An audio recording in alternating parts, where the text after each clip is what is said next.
So excited to see this new camera. Talk about it. Yeah, well, you guys caught us literally at the front of the booth. You know, you kind of walked on through the door and caught us this morning. You know, at 10 a.m. where when you look behind us, you see it's crazy already. And I think a lot of that craziness is to do with the fact that we announced the Pocket Cinema Camera 4K. Now, this is a camera that people have been asking for the last 4 or 5 years since we announced the first Pocket Cinema camera. Everyone was saying, guys, when are you going to do a 4K version? And I think that's exactly what I thought. I wanted the Pocket Cinema, but it's not 4K. I have the GH, so I'm like, I'll wait. Well, and here it is. Well, we've been busy, you know, when you look at the fact that we announced the Ursa Mini, then the Ursa Mini Pro, and then the Ursa Broadcast. I mean, these were some significant cameras that required an enormous amount of development. You know, I think that when you look at where we are today with the Pocket Cinema Camera 4K, you know, we've taken a lot of our knowledge and a lot of our understanding from those original cameras, and we've been able to now develop something that is a lot smaller in size, but has an incredible amount of capability.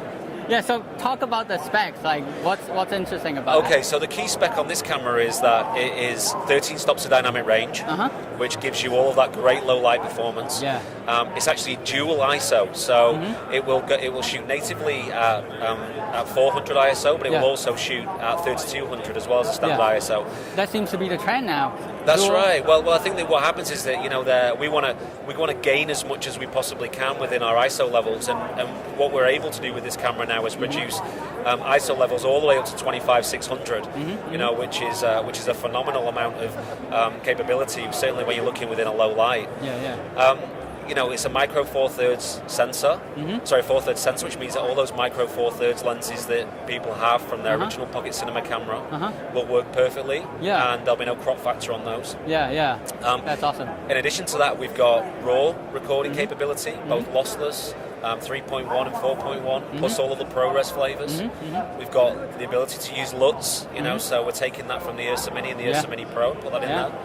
It's got recorded media, both SD and CFast, but also one of the things which is fantastic with this camera is it has a USB-C connection on the side, and that USB-C connection allows you to record directly to a USB-C drive. Really? And you can also power the camera from that drive. Wow. So, you know, that's a significant development. It's got a full HDMI output on there. It's got a mini XLR there as well with phantom power. You've also got on there as well, you know, the ability to take a still image on there. It's got a higher frame rate button, so you can go straight to higher frame rates with one button click. Plus, it's all touchscreen on the back, so it's the familiar interface that everyone's familiar with our Ursa Mini.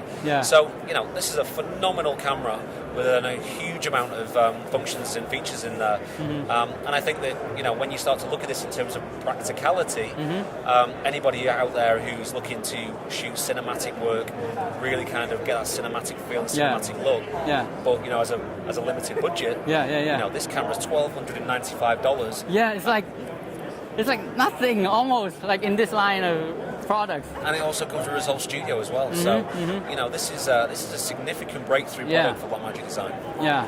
It's so tempting. It's so tempting. So how about ProRes RAW? Like, it's just really... Yeah, so for us, you know, we're obviously supporting all of the native camera RAWs out there. So the Arri RAWs, the Red RAWs, you know, all of these formats that are out there in the market. I think for us, what we're always open in terms of adding more into what we have. I think what we need to see, obviously, is what enhanced features ProRes RAW has over all of that color science and all of those RAW files that have come natively from those camera companies. You know, you've got to remember that DaVinci Resolve now is becoming a central hub for everything. You know, you look at the fact that we've got editing, we've got fusion, we've got Fairlight, we've got color. You know, this is something now which is a real central repository for all of these camera formats. So we try and keep it open. We try and look at what everyone is using and everyone is working with, and if we can integrate that within our software, then obviously that's something we'll look at. Okay, so you're saying it's possible it's going to come in firmware update later? Well, I think yeah. I think we've always been open. Like I say, I mean, for us, you know, what we've worked very closely with all the camera manufacturers on is ensuring that we put their RAW into DaVinci Resolve. You know, Apple have announced something that is new and it's exciting. It's going to be a buzzword at the show.